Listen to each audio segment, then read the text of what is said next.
Hello students, now I am going to discuss on the topic stone tool making techniques and their identifying characters. First, let me introduce about the introductory part.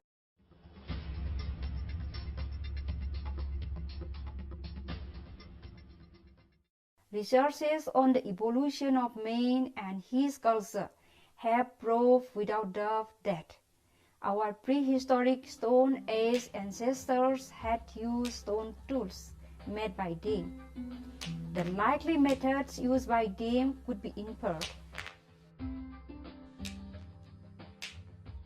According to Professor H.D. Sankalia, by studying the stone tools themselves, trying to imitate them today, and observing primitive or semi-primitive people making similar tools and using them.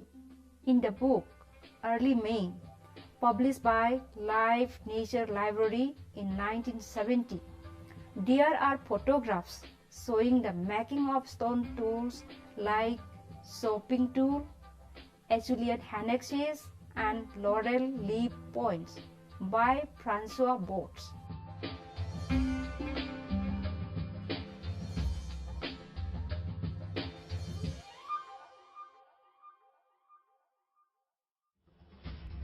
Let's now move to the next point, stone tool making technique.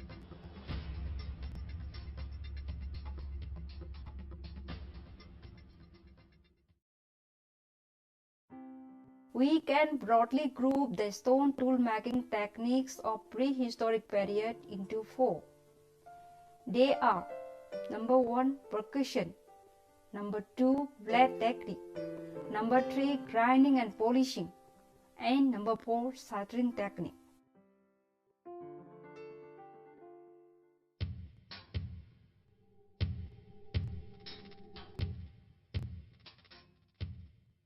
The percussion group has two subgroups, namely direct percussion and the indirect percussion.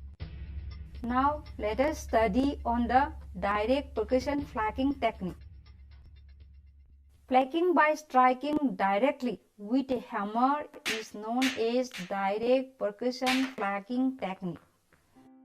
The direct percussion subgroup consists of eye techniques, such as anvil or block-on-block technique, stone hammer or direct percussion technique, cylinder hammer or hollow hammer, or bone or antler or hardwood hammer technique, bipolar technique, step or resolve or control flaking technique, Claytonian technique, Levallois technique, and discoid core or Mauserian technique.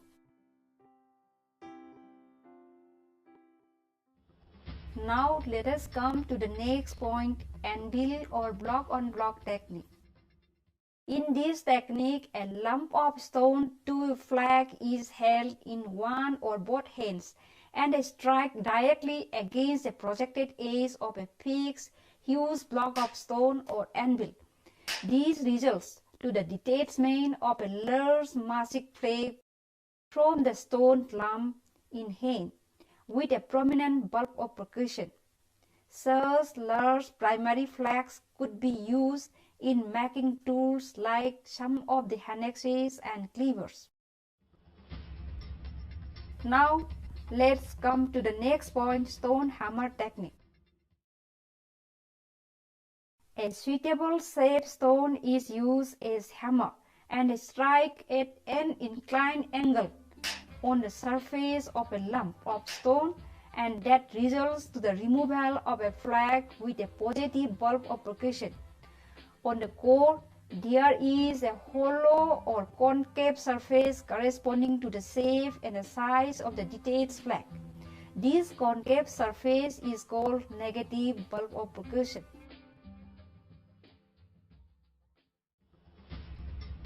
Now let's come to the next point, cylinder hammer technique.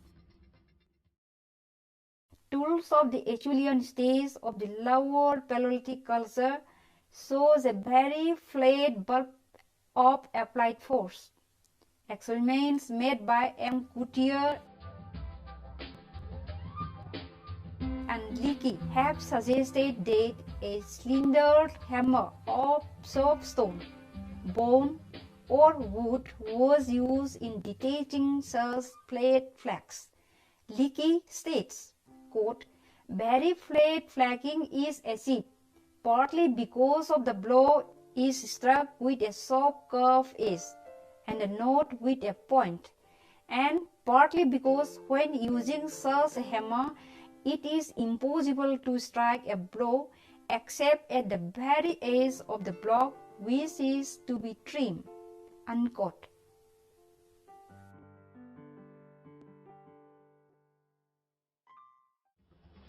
Now let's come to the next point, that is bipolar technique.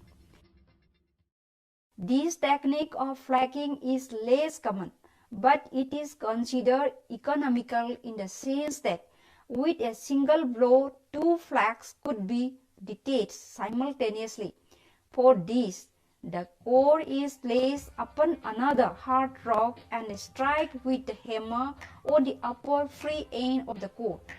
Due to the rebound of the force from the underlying rock and the force of the hammer blow on the upper end, two flakes, one from each opposite end, have been removed on the same face of the core. The presence of radiating fissures on the same face of the opposite ends of the core is the character of the bipolar technique. Now let us talk on step or resolve or control flaking technique. In this case, the hammer does not strike at an inclined angle to the surface, but inward the core with a controlled blow or force, so that the penetrating force does not pass through, but ends inside the core to snap off a flake abruptly, leaving a step on the core. Sometimes the snap of flakes curl over the end farthest from the bulb. This is known as hinge fracture. According to Leakey, such fracture is difficult to produce at will.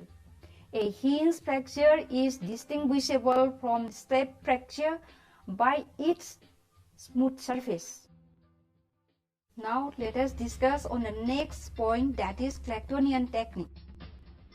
It is a technique of detaching a large flake for making flake tools. Clactonian flakes could also be obtained by using the anvil or stone hammer technique. In this case, a naturally flattened surface is used as striking platform of the hammer. Such flake will have a prominent bulb of percussion on the main flake surface near the striking platform, and the angle between